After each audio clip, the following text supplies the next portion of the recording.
मैं अनिल गुप्ता, सम्राट पृथ्वीराज चौहान राजकीय महाविद्यालय अजमेर के भौतिक विभाग से हमने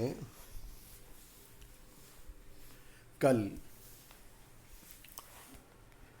थर्ड ईयर फिजिक्स के फर्स्ट पेपर में क्वांटम मैकेनिक्स के अंतर्गत बहुत महत्वपूर्ण व्याख्यान किया था, जिसमें हमने बताया श्रोडिंगर इक्वेशन को वेव इक्वेशन की स्थापना का आइडिया कैसे आया, फिर क्या क्या इस पर शर्तें थी, इसकी क्या आवश्यकता थी, और हमने इसके जस्टिफिकेशन पर भी विचार किया था। इस कार्य को करने के उपरांत हमने time dependent Schrodinger equation drive किए थे। आपको ध्यान होगा, हमने श्रोडिंगर इक्वेशन ड्राइव किए थे। I h cross d d t of psi is equals to minus h cross square by 2m del square psi. इस समीकरण में जो डेल स्क्वायर है वह है d square by d x square, d square by d by square plus del square by d z square होता है, और हम इसे लाप्लासियन ऑपरेटर बोलते हैं। अब हम ये मान के चलते हैं कि मान लीजिएगा फोर्स के ऊपर जो बल लग रहा है वह बल कंजर्वेटिव नेचर का है, संरक्षी बल है। संरक्षी बलों का हमने अध्ययन किया हुआ है। उदाहरण के लिए गुरुत्व बल, विद्युत बल, स्प्रिंग बल, ये सभी संरक्षी बल के उदाहरण हैं, जबकि घर्षण बल को हम नॉन कंजर्वेटिव फोर्स में लेते हैं। और संरक्षी फोर्स के अंतर्गत आपको ध्यान होगा कि किसी कण पर जो भी कार्यरत बल हैं, उन कार्यरत बलों के कारण पूर्ण पथ में किया गया जो कार्य है वह शून्य होता है। साथ ही साथ जब हम पूर्ण पथ पर पुनः लौटते हैं तो उस बिंदु पर गतिज ऊर्जा के मान में किसी भी प्रकार का परिवर्तन नहीं होता। गतिज ऊर्जा का मान में जो अंतर है वह शून्य के बराबर होता है। और संरक्षी बलों पर एक बिंदु से दूसरे बिंदु तक पहुंचने के अलग अलग रास्ते हो सकते हैं, 3-4 रास्ते और अधिक भी हो सकते हैं, लेकिन इस पूरी प्रक्रिया में जो किया गया कार्य है वह समान होगा। इसका अर्थ हुआ कि किया गया कार्य का मान पथ पर भी निर्भर नहीं करेगा। तो ऐसे केसेस में जब हम कंजर्वेटिव फोर्स पर बात कर रहे हैं तो हम फोर्स को पोटेंशियल एनर्जी के ग्रेडियंट के फॉर्म में लिख सकते हैं, और इसलिए जो रिलेशन है वो इस प्रकार से लिखा जाता है कि फोर्स जो पोजीशन और टाइम का फंक्शन है वो इस प्रकार से है। तो उस केस में सिस्टम की जो टोटल एनर्जी होगी वो kinetic energy plus potential energy से दी जाएगी, और इस केस में जो पोटेंशियल एनर्जी है वह पोजीशन और टाइम का फंक्शन हो सकती है। अतः हम श्रोडिंगर इक्वेशन को इस प्रकार से लिख सकते हैं, i h cross d d t of psi is equals to minus h cross square by 2m del square psi plus b r t of psi. ध्यान रहे डेल स्क्वायर डबल डेरिवेटिव है with partial differentiation x y z में है, और हम इसको Laplacian operator बोल रहे हैं। हमने इस इक्वेशन में माना है कि जो फोर्स लग रहा है, जो भी पार्टिकल पर फोर्स एक्टिव है, उसके कारण जो पोटेंशियल एनर्जी है वह पोटेंशियल एनर्जी पोजीशन और टाइम का फंक्शन हो सकती है। हालांकि इस तरह की जो सिचुएशन है वो अपने पाठ्यक्रम के अंतर्गत नहीं है, और हम ये मान के चल रहे हैं कि पोटेंशियल एनर्जी कांस्टेंट है। और यदि हम फ्री पार्टिकल के लिए विचार करें, फ्री पार्टिकल मीन्स जिस पार्टिकल के ऊपर किसी भी प्रकार का कोई फोर्स कार्य नहीं कर रहा है, तो हम समझ सकते हैं कि उस पर जो पोटेंशियल एनर्जी होगी वह शून्य हो जाएगी, अर्थात B0 का मान शून्य हो जाएगा। और इस प्रकार से फिर इस श्रोडिंगर इक्वेशन में पोटेंशियल एनर्जी का टर्म नहीं होगा। हम वेव इक्वेशन 3 डायमेंशनल फॉर्म में लिख सकते हैं। वेव इक्वेशन 3 डायमेंशनल फॉर्म में होगी del square psi by del x square plus del square psi by del y square plus del square psi by d z square is equals to 1/b square d two psi by d t square. हम देख रहे हैं कि दोनों पक्षों में double derivative है, left hand side पर पोजीशन के हैं तो राइट हैंड साइड पर टाइम के रेस्पेक्ट में है। मान लीजिएगा कोई पार्टिकल जिसका वेलोसिटी v है, मास m है और इस प्रकार का है, तो इस समीकरण का जो सॉल्यूशन है वो हम लिखते हैं psi is equals to psi zero E की power minus iota omega T. ध्यान रहे इस राइट हैंड साइड में जो पहला फंक्शन है वह केवल पोजीशन पर डिपेंड करता है, दूसरा टाइम के रेस्पेक्ट में है और इस कारण से हम साई जीरो को आयाम नियतांक बोलते हैं और यह समय पर निर्भर नहीं करता। इस हल से हम d two psi by d t square ज्ञात करते हैं तो उसका जो मान आएगा वह माइनस ओमेगा स्क्वायर साई होगा और इस मान को एनर्जी के जो समीकरण हमने निकाली है उसमें प्रतिस्थापित करते हैं। देखिएगा d two psi by d x square plus d two psi by d y square plus d two psi by d z square is equals to minus omega square by b square psi. अब हम omega by b का मान ज्ञात कर सकते हैं।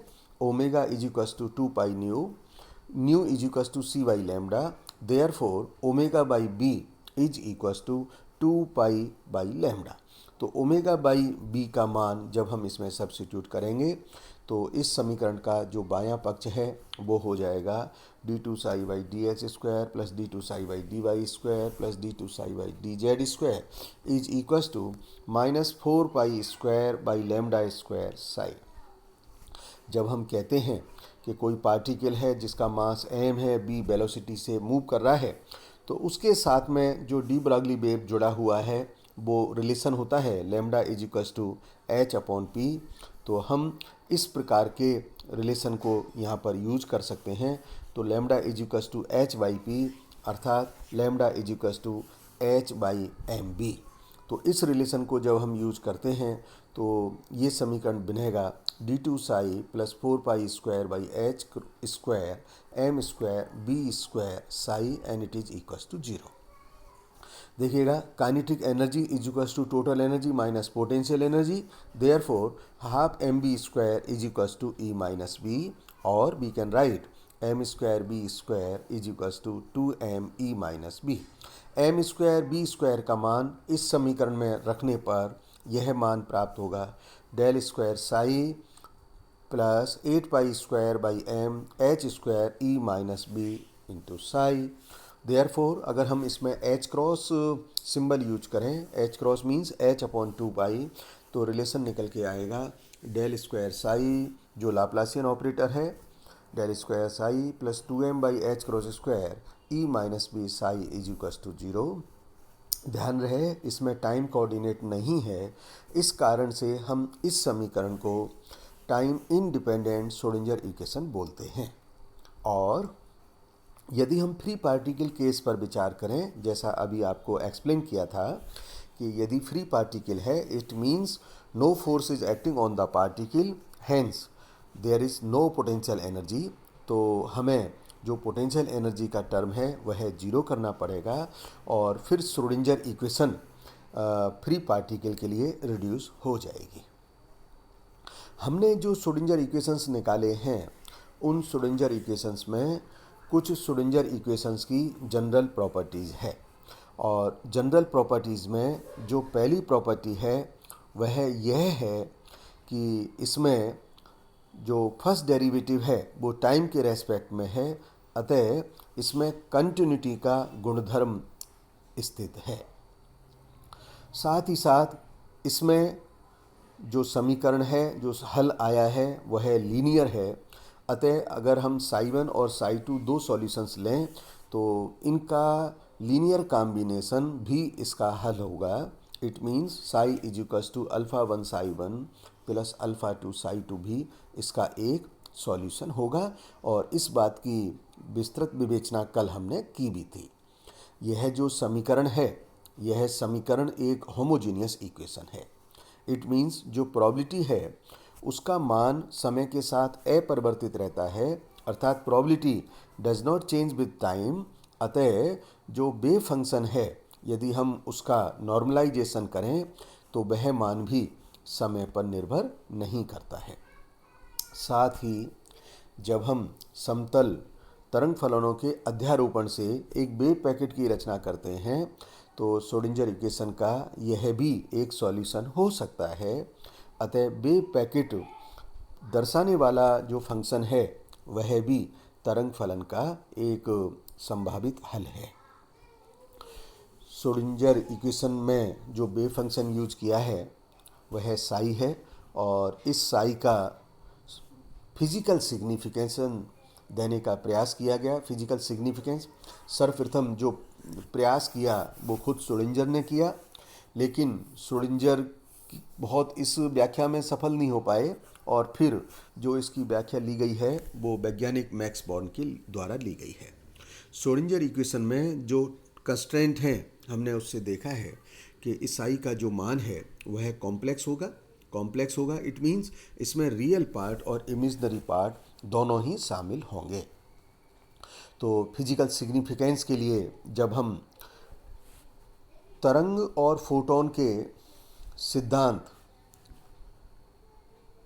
का diffraction pattern देखते हैं तो हम इस बात को समझ सकते हैं, क्योंकि प्रदीपन की तीव्रता होगी यदि हम तरंग स्वरूप ले रहे हैं तो वो आयाम के वर्ग के समानुपाती होगी, और यदि हम पार्टिकल नेचर पर विचार कर रहे हैं तो प्रदीपन की जो तीव्रता है वह फोटोन के फ्लक्स के समानुपाती होगी।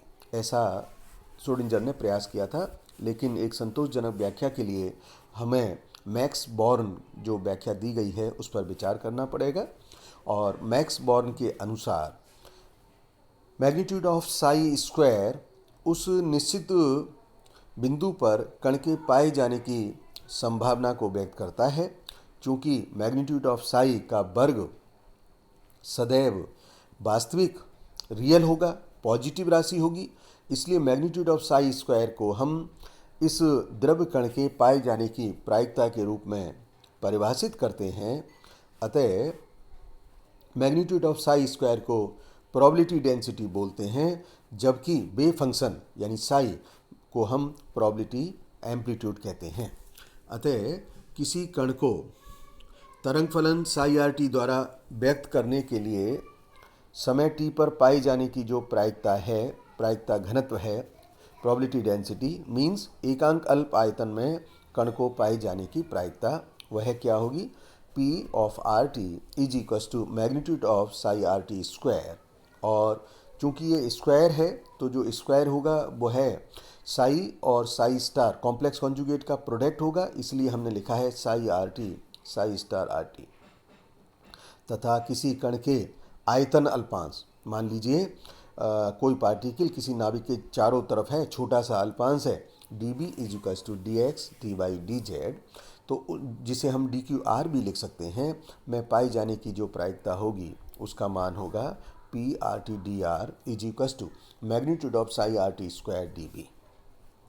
चूँकि कण का किसी भी समय पर 3 डायमेंशनल स्पेस में कहीं ना कहीं एग्जिस्टेंस तो है ही, और इस कारण से जब उसका अस्तित्व कहीं ना कहीं है तो आकाश में कहीं भी होने की जो प्रायिकता है वह 100% हो गई, और प्रायिकता का अधिकतम मान 1 होता है।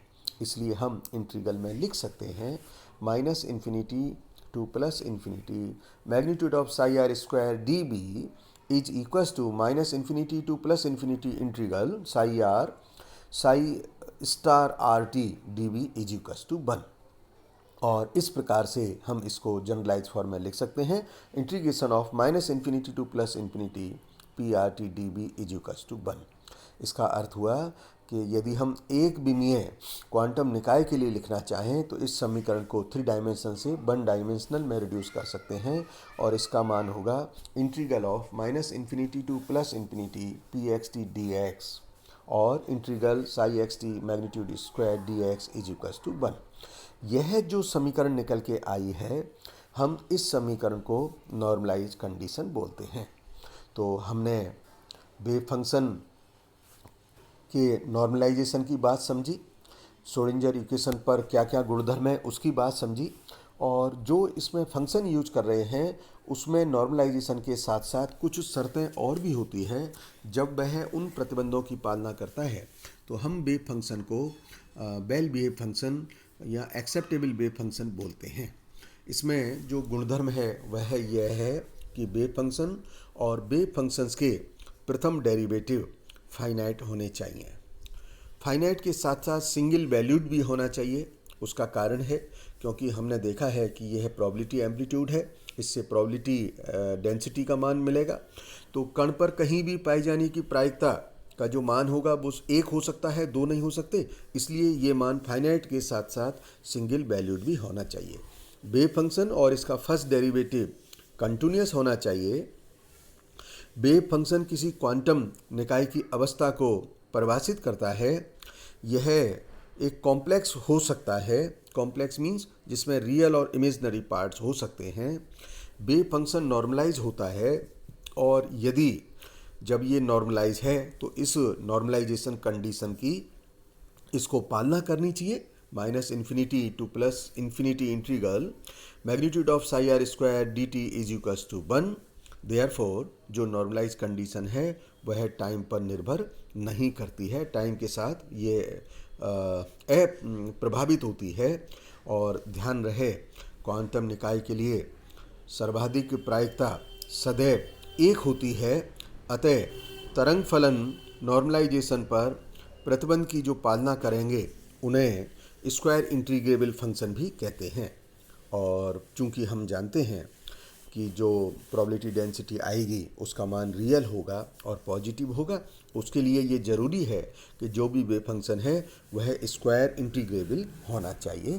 धन्यवाद।